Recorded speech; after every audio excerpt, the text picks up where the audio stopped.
30th మినిట్‌కి, 40th మినిట్‌కి కూడా ఏం open అవ్వవు. అదే మన తెలుగు సినిమా గాని 20 నిమిషాలకి స్టార్ట్ అవ్వకపోతే, "రేయ్! ఎంతసేపు కూర్చోవాలిరా లేచి వెళ్ళిపోదామా" అంటాం. తెలుగులో ఒక ట్రెండ్ స్టార్ట్ అయ్యింది. ఇదే సినిమా మలయాళంలో కానీ, తమిళ్‌లో కానీ వచ్చుంటే జనాలు బ్రహ్మరథం పట్టేవాళ్ళు అని.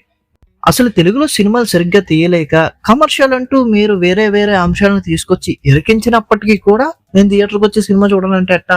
Telugu cinema industry quality content ని ప్రొడ్యూస్ చేయలేక ఇటువంటి సాకులన్నీ చెప్తూ తిరుగుతోంది. బట్ రీసెంట్ గా రిలీజ్ అయిన ఒక 3 సినిమాలు చూస్తే డెఫినెట్ గా టీఎఫ్ఐ ఫెయిల్డ్ హియర్ అనిపించింది. ఎందుకంటే అందులో 2 సినిమాలు తెలుగు స్క్రీన్ మీదే కాదు, ఇండియన్ స్క్రీన్ మీద కూడా ఇంతకు ముందు ఎప్పుడు మనం చూసి ఉంటాం. అట్లాంటి ఒక డిఫరెంట్ ఎక్స్పీరియన్స్ ఇచ్చిన ఆ సినిమాలు బాక్స్ ఆఫీస్ వద్ద ఫెయిల్ అవడమే కాదు, జనాల్లో రికగ్నిషన్ తెచ్చుకోవడంలో కూడా ఫెయిల్ అయినాయి అంటే చాలా షాకింగ్ అనిపిస్తుంది.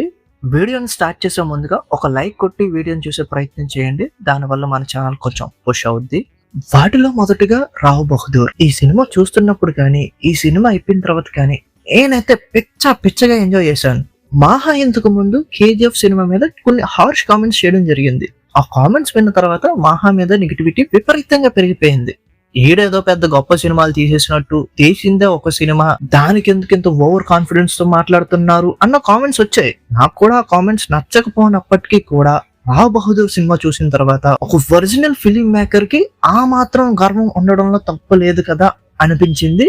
అంటే ఆ రేంజ్ లో నేను ఇంప్రెస్ చేశాడు ఈ సినిమాతో. ఈ సినిమాలో రామప్ప క్యారెక్టర్ ఒక కింగ్, ఆల్కహాల్ కి అలవాటు పడిపోయి మంచం మీదే ఉంటూ ఎప్పుడు ఒకే గదిలో తిరుగుతూ తనలో తాను మాట్లాడుకుంటూ ఉంటాడు. బట్ పాస్ట్ 8 years గా మనోడు మైండ్ లో ఒక క్వశ్చన్ అనేది మిగిలిపోయింది. ఆ క్వశ్చన్ తెలుసుకోవడం కోసం వాడు అబ్సెస్డ్ అయిపోతారు.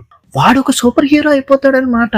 అండ్ వచ్చిన ప్రతి క్యారెక్టర్ ని కూడా సింపతితో పడగొట్టేసి వాడు పనులు అయ్యేలా చేసుకుంటూ ఉంటాడు. అసలు ఎందుకు వాడు ఇట్లా అయ్యాడంటే, వాడు రెండవ కుమారుడైన కుసుమ తనకు పుట్టాడా లేదా అన్న క్వశ్చన్ మార్క్ వీడి మైండ్ లో ఉండిపోయింది 8 సంవత్సరాలుగా. ఆ క్వశ్చన్ తెలుసుకోవడం కోసం 3 నెలలతో క్యాన్సర్ తో పోయే వ్యక్తి సంవత్సరమైనా పోవట్లేదే. డాక్టర్లు కూడా కన్ఫ్యూజ్ అయిపోయి అసలు నేను చదువుకునే డాక్టర్లు అయ్యామా అన్న కన్ఫ్యూజన్ లో పడిపోయేటట్టు చేసేస్తాడు ఈ రామప్ప క్యారెక్టర్.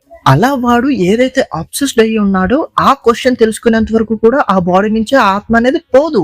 బట్ ఆ క్యారెక్టర్ ఎంగేజ్ లో ఉండేటప్పుడు చాలా లిబరల్ గా ఉంటాడు.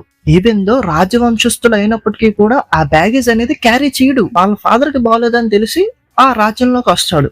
అక్కడికి వచ్చిన తర్వాత ఒక నర్సుని చూసి ఇష్టపడి పెళ్లి చేసుకుందామని కూడా అనుకుంటాడు. బట్ ఆ అమ్మాయి రిజెక్ట్ చేయడంతో ఎంత లిబరల్ గా ఉన్నప్పటికీ కూడా ఆ పాయింట్ కి వచ్చేసరికి వాడు తీసుకోలేకపోతాడు ఆ బాధని. బట్ ఆ బాధలోంచి వాడు డిప్రెస్డ్ అయిపోయి అక్కడి నుంచి గర్వం అనేది తలకెక్కడ స్టార్ట్ అవుద్ది. అంటే అంతకుముందు దాకా బ్యాగేజీ లాంటివి ఏమీ క్యారీ చేయలేని వ్యక్తి సడన్ గా ఆ కంప్లీట్ బ్యాగేజ్ తో హీరోయిన్ ని ఎలాగైనా పెళ్లి చేసుకోవాలని మాట్లాడడానికి వెళ్తాడు. హీరోయిన్ అదే టైంకి తన ప్రేమికుడితో బ్రేకప్ అయిపోయి ఉండడం, మనోడెళ్ళి ఆ అమ్మాయిని ప్రేమించడం, పెళ్లి చేసుకోవడం జరిగిపోద్ది. బట్ ఆఫ్టర్ దట్ పుట్టినవాడు నల్లగా పుట్టడంతో మనోడికి ఒక డౌట్ క్రియేట్ అవుద్ది, అసలు ఈడు నాకే పుట్టాడా అని. దాని గురించి వాళ్ళని కూడా టార్చర్ చేస్తూ ఉంటాడు. బట్ ఒకానొక టైంలో ఆ కుసుమ క్యారెక్టర్ వాటర్ లో దిగి ఆత్మహత్య చేసుకుంటది. అప్పుడు వీడు ఒక అంధకారంలోకి వెళ్ళిపోతాడు. ఇప్పుడు వీడికి 2 క్వశ్చన్స్. ఒకటి, అసలు కుసుమ అనేవాడు ఈడు కొడుకా కాదా అన్నది ఒక బాధ అయితే, అసలు నేను అంతలా ఏం చేశాను వాడిని, వాడే కదా తప్పు చేసింది, వాడు చనిపోయాడు. బట్ ఆ కన్ఫ్యూజన్ నుంచి బయటపడి నాకు ఇప్పుడు ఆన్సర్ కావాలి. ఆ ఆన్సర్ తెలుసుకోవడానికి నేనేం చేయాలి, నా ముందున్న దారులు ఏంటి, వాటిని నేను ఎలా ఛేదించాలి అన్న ఆలోచనతో వాడు ముందుకెళ్తూ ఉంటాడు. అండ్ మరో పక్క ఒక ఇల్యూషన్ క్రియేట్ అవుద్ది వాడి చుట్టూ కూడా. వన్స్ లిబరల్ గా ఉన్నంత కాలం వాడు బాగానే ఉంటాడు. ఆ గర్వం అనేది తలకెక్కినప్పుడు వాడి చెయ్యి అనేది వాడి ఛాతి మీదకి వెళ్తుంది. ఒక మనిషి ఏదైనా తెలుసుకోవాలి అన్న కుతూహలం ఉన్నప్పుడు వాడి ప్రాణం వాడి నుంచి పొమ్మన్నా పోదు. ఆ నిజం తెలుసుకునేంత వరకు ఆ జాడీలోనే బంధించబడి ఉంటాది. అట్ ది సేమ్ టైం మనుషుల స్వభావాలు కానీ, వాళ్ళు ఆలోచించే తీరులు కానీ, ప్రజెంట్ జరుగుతున్న సిచ్యువేషన్స్ కానీ, ఇలా వేరియస్ థీమ్స్ గురించి ఈ సినిమాలో చాలా గట్టిగానే డిస్కస్ చేస్తారు. అండ్ క్లైమాక్స్కి వెళ్ళిన తర్వాత వాడు ఏదైతే గర్వంగా ఫీల్ అవుతున్నాడో అసలు దానికి వాడికి సంబంధమే లేదని తెలుస్తుంది. అట్ ది సేమ్ టైం వాడు ఏదైతే నిజమని నమ్మాడో అదే అబద్ధం, ఏది అబద్ధమని నమ్మాడో అదే నిజం. అంటే వాడు ఇప్పుడు దాకా బతికిన లైఫ్ అంతా కూడా లిటరల్లీ ఒక జోక్ అనమాట. అంటే దానికి తగ్గట్టు వాడు తన కొడుకు కాదనుకుని నమ్మాడు. బట్ వాడే తన కొడుకు అని తెలిసిన తర్వాత హ్యాపీగా పోయాడు. బట్ పోయిన తర్వాత వాడికి తెలియాల్సిన నిజం ఏదైతే ఉందో ఆడి తెలియకుండానే పోతాడు. వాడు ఫస్ట్ కొడుకు వాడు కొడుకు కాదు. ఇలా out of the box concept తో ఒక ఒరిజినల్ తెలుగు మహా చిత్రం తీశాడు.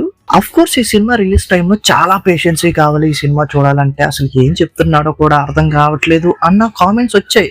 బట్ నేను ఈ సినిమా చూసిన తర్వాత మహా ఒక అరుదైన రకం తెలుగు సినిమాకి సంబంధించి అండ్ ఈ సినిమాకి మహేష్ బాబు గారు ప్రెజెంటర్ గా వ్యవహరించారు. మహేష్ బాబు గారు వాళ్ళ ఫ్యాన్స్ కి ఒక స్ట్రాంగ్ మెసేజ్, ఈ సినిమా మీరు డెఫినెట్ గా చూసి తీరండి, మీకు నచ్చుతుంది అన్న ఒక స్ట్రాంగ్ ఇండికేషన్ తన ఫ్యాన్స్ కి ఇచ్చుంటే ఈ సినిమాకి చాలా పెద్ద హెల్ప్ అయ్యి ఉండేది. అండ్ నెక్స్ట్ మనుషుల్లో గ్రీడ్ అనేది ఎందుకు వస్తుంది, ఆ గ్రీడ్ వచ్చిన తర్వాత ఆ మనిషి ఏ ఎక్స్ట్రీమ్ కి వెళ్తాడు అన్నది సంగీతం మూవీ యొక్క థీమ్ అని చెప్పొచ్చు.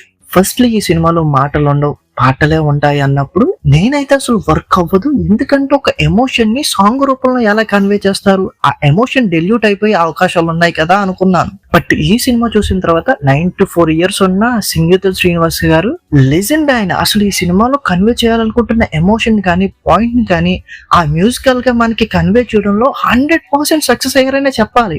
నేచర్ యొక్క ఇంపార్టెన్స్ కానీ, నేచర్ అనేది మనకి ఎదురు తిరిగితే మన బతుకులు ఏమైపోతాయి అన్న కాన్సెప్ట్ కానీ, ఇలా ఈ పాయింట్లన్నిటిని కూడా చాలా బాగా డిస్కస్ చేస్తారు సినిమాలో. అట్ ది సేమ్ టైం ఏదో ఒక ఎక్స్పెరిమెంట్ చేసేయాలి అన్న జోన్ లో ఉండదు సినిమా. ఒక పర్టికులర్ వరల్డ్ లో గోల్డ్ మైన్ లో పనిచేస్తూ ఉంటారన్నమాట. ఆ గోల్డ్ కోసం అక్కడ ఉన్న నేచర్ ని కంప్లీట్ గా నాశనం చేసేసారు. వాళ్ళకు ఒక హోప్ అనేది పోయింది. బట్ హీరో వచ్చి ఆ హోప్ కల్పించినప్పుడు వీళ్ళందరిలో కూడా ఒక గ్రీడీనెస్ అనేది స్టార్ట్ అయ్యి వాళ్ళు కూడా వాళ్ళ యజమాని లాగే బిహేవ్ చేయడం స్టార్ట్ చేస్తారు.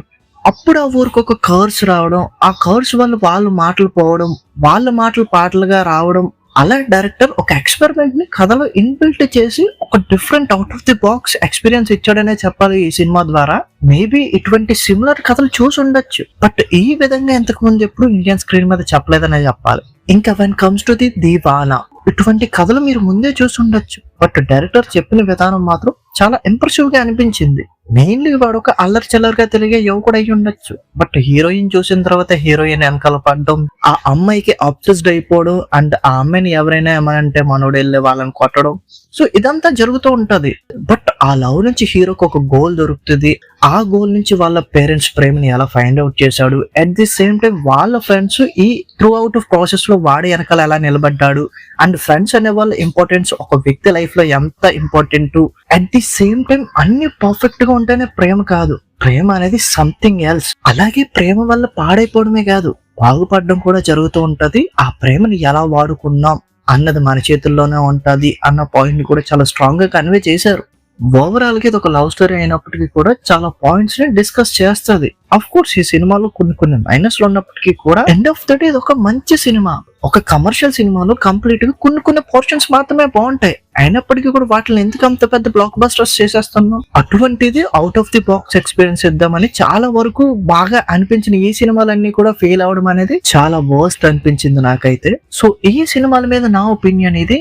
మీరు ఈ సినిమాలు చూసుంటే మీ ఒపీనియన్ ఏంటో అన్నది కింద కామెంట్ చేయండి. అలాగే వీడియో నచ్చితే లైక్ చేసుకోవడంతో పాటుగా మీరు ఇంకా మా ఛానల్ ని సబ్స్క్రైబ్ చేయకపోతే ప్లీజ్ టు సబ్స్క్రైబ్. ఒకసారి ఛానల్ ని చెక్అవుట్ చేయండి, నచ్చితే మాత్రం సపోర్ట్ చేయండి.